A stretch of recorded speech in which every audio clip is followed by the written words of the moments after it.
Hello दोस्तों, welcome back to my channel once again. जो लोग पहली बार हैं मेरे चैनल को प्लीज़ आप लोग सब्सक्राइब कर दीजिएगा। इस वीडियो में मैं चर्चा करने वाला हूँ इजी ट्रिप प्लानर का।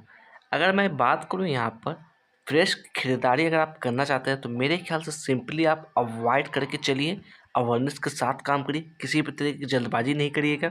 मैं यहाँ पर डिस्क्लेमर भी ऐड ऑन करना चाहूँगा, मैं किसी भी तरह का बाय और सेल की रिकमेंडेशन यहाँ पर नहीं दे रहा हूँ। सबसे पहले मैं बात करूँ फंडामेंटल्स के बारे में इस कंपनी को लेकर, तो प्रमोटर्स की तरफ से लगातार हम लोग बात करें तो हर क्वार्टर में कहीं ना कहीं प्रमोटर्स अपना माल यहाँ पर बेच रही है। वहीं पे मैं बात करूँ बड़े प्लेयर्स यानी कि एफ की बात करें या डी की बात करें, उनके तरफ से माल लगातार यहाँ पर बेचा जा रहा है। बट वहीं पर मैं बात करूँ रिटेल निवेशक के बारे में, यानी कि हम और आप जो रिटेल निवेशक है, जो 1,000 2,000 5,000 से जो निवेश करते हैं, उनकी क्वांटिटी, उनकी जो संख्या बढ़ती हुई आ रही है।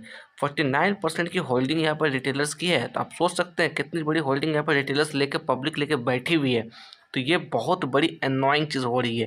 अगर यहाँ पर मैं बात करूँ इजी ट्रिप प्लानर की, तो लगातार कहीं ना कहीं गिरता हुआ आ रहा है। यहाँ पर आप देखिएगा चार्ट के ऊपर, तो लगातार गिरती हुई आ रही है स्टॉक्स, फिर भी रिटेलर्स पता नहीं क्यों इसके अंदर एंट्री करते हुए जा रहे हैं। अगर बात करें फंडामेंटल्स पेपर पे, तो काफ़ी कमज़ोर ये कंपनी नज़र आती हुई दिख रही है। मे भी हो सकता है कुछ अच्छे न्यूज़ आ जाएं तो यहाँ से 2-4 रुपया ये ऊपर चला जाए। बट ये ऐसा नहीं है कि ये कंपनी रातों रात आपको मल्टी बेगर बन के आ जाएगी, क्योंकि मैं बात करूँ उसके क्वार्टर्स को, नतीजे को लेकर, नेट प्रॉफिट को लेकर, सारे चीज़ में बड़ी गिरावट यहाँ पर देखने को मिल रही है। कंपनी के ऊपर कर्ज की बात करें, तकरीबन 36 करोड़ का कर्ज भी है कंपनी के ऊपर। अगर बात करूँ फेस वैल्यू की, 1 रुपये की फेस वैल्यू से ये ट्रेड करता हुआ दिख रहा है। अगर यहाँ पे मैं चर्चा करूँ चार्ट के ऊपर, तो करंट प्राइस देखिएगा 7 रुपये 70 पैसे के आसपास क्लोजिंग हमें देखने को मिली थी।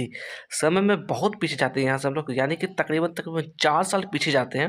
तो यहाँ पे देखिएगा, मैं थोड़ा सा आपको जूम इन कर दूँ, तो ये जो कैंडल देख रहे हैं, ये कैंडल है आपका मई 2021 की। अगर यहाँ पे मैं बात करूँ इस ब्रेकआउट लेवल्स के लिए, तो ये जो लेवल्स दिख रहे हैं तकरीबन 5 रुपये के आसपास का है। तो 5 रुपये के ऊपर इसके अंदर ब्रेकआउट देखने को मिली थी, वापस इसके अंदर फिर तेज़ी हमें देखने को मिली थी। तो अभी हम लोग बात करें ठीक इसी लेवल्स के आसपास ये ट्रेड करता हुआ दिख रहा है। अगर इसके अंदर बात करें 50 डे मूविंग एवरेज के बारे में, तो इसकी वैल्यू निकलती हुई आ रही है तकरीबन 8 रुपये के आसपास। अगर वहीं पे मैं बात करूँ 200 डे मूविंग एवरेज के बारे में, इसकी वैल्यू निकलती हुई आ रही है 11 रुपये के आसपास। अगर यहाँ पे मैं चार्ट के ऊपर बात करूँ, तो देखिएगा लगातार इसके अंदर गिरावट वाली सिचुएशन बनी हुई है। अगर हम लोग बात करें इंडिकेटर की मदद से, तो देखिएगा यहाँ पर आपको सपोर्ट का लेवल्स यही निकलता हुआ आ रहा है। अगर इसके अंदर हम लोग बात करें वॉल्यूम को लेकर, तो फ्राइडे के दिन अच्छे खासे वॉल्यूम इसके अंदर देखने को मिली थी। तकरीबन तकरीबन 1 करोड़ 4 लाख की वॉल्यूम देखने को मिली थी। डिलीवरी ऑफ परसेंटेज की बात करें, तकरीबन 38% की डिलीवरी इसके अंदर देखने को हमें मिली थी। चार्ट के ऊपर अगर हम लोग बात करें, तो एक एक करके इसने अपना स्ट्रॉन्ग सपोर्ट को यहाँ पर तोड़ा। अगर मैं बात करूँ, यहाँ पर देखिएगा 20 रुपये के आसपास एक अच्छा स्ट्रॉन्ग सपोर्ट बनाया, उसे ब्रेकआउट दिया। फिर यहाँ पर हम लोग बात करें 15 रुपये के आसपास अच्छा सपोर्ट बनाने की कोशिश की, फिर इसे भी ब्रेक डाउन दे दिया। उसके बाद हम लोग बात करें यहाँ पर, तो देखिएगा 10 रुपये के आसपास भी अच्छा खासा सपोर्ट बनाया, उसे भी ब्रेक डाउन दे दिया। तो ये आप देख पा रहे हैं लगातार कहीं ना कहीं गिरता हुआ ही आ रहा है। अगर मैं बात करूँ इसके अंदर कुछ और चीज़ों को लेकर, परफॉर्मेंस की बात कर ले तो परफॉर्मेंस यहाँ पर लो नज़र आता हुआ दिख रहा है। वैल्यूएशन की बात करें, वैल्यूएशन यहाँ पर हाई नज़र आता हुआ दिख रहा है। ग्रोथ की बात करें, ग्रोथ यहाँ पर एवरेज नज़र आता हुआ दिख रहा है। वहीं पर चर्चा करें फोरकास्ट एंड रेटिंग्स की, तो यहाँ पर देखिएगा किसी भी तरीके की यहाँ पर रेटिंग्स आती हुई नहीं दिख रही है। 0% की रेटिंग यहाँ पर आती हुई दिख रही है हमें। पिछले एक हफ्ते से हम लोग रिटर्न्स की बात करें, 5.75% का नेगेटिव रिटर्न है। अगर 1 मंथ से हम लोग कंपेयर करने की कोशिश करें यहाँ पर, तो 3.27% का नेगेटिव रिटर्न है।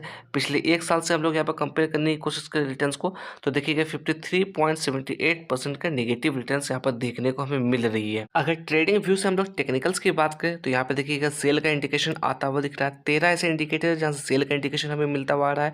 4 ऐसे इंडिकेटर है जहाँ से बाय का इंडिकेशन आता हुआ दिख रहा है। अगर वहीं पर मैं बात करूँ ऑसिलेटर की, तो ऑसिलेटर यहाँ पर न्यूट्रल नजर आता हुआ दिख रहा है। मूविंग एवरेज की बात करें, यहाँ से स्ट्रॉन्ग सेल का रिकमेंडेशन आता हुआ दिख रहा है। तो आपको अवेयरनेस के साथ काम करना है, ये नहीं सोचना है कि 7 रुपये का ये शेयर मिल रहा है तो 1,000 रुपये का या 500 रुपये का या 2,000 रुपये का ये माल उठा लेते हैं। इस तरह की गलती आपको बिल्कुल भी नहीं करना है, क्योंकि कंपनी की हम लोग बात करें, पेपर पर अगर हम लोग बात करें, बैलेंस शीट की हम लोग बात करें, जो भी फंडामेंटल्स इसके एनालिसिस की हम लोग बात करें, वहाँ पे कंपनी काफ़ी बेकार नज़र आती हुई दिख रही है। किसी भी तरीके का अगर पॉजिटिव या गुड न्यूज़ यहाँ पर नज़र आता हुआ नहीं दिख रहा है। अगर अचानक से इसके अंदर कुछ गुड न्यूज़ आती या बड़े प्लेयर का इसके अंदर हिस्सेदारी होती, तो मे भी कहीं ना कहीं यहाँ से हल्की फुल्की अपसाइड के लिए मूवमेंट हमें देखने को मिल सकती है। बट ऐसा नहीं कि ये कंपनी यहाँ 7 रुपये से चलकर सीधे आपका 80 रुपये 90 रुपये पहुँच जाएगा।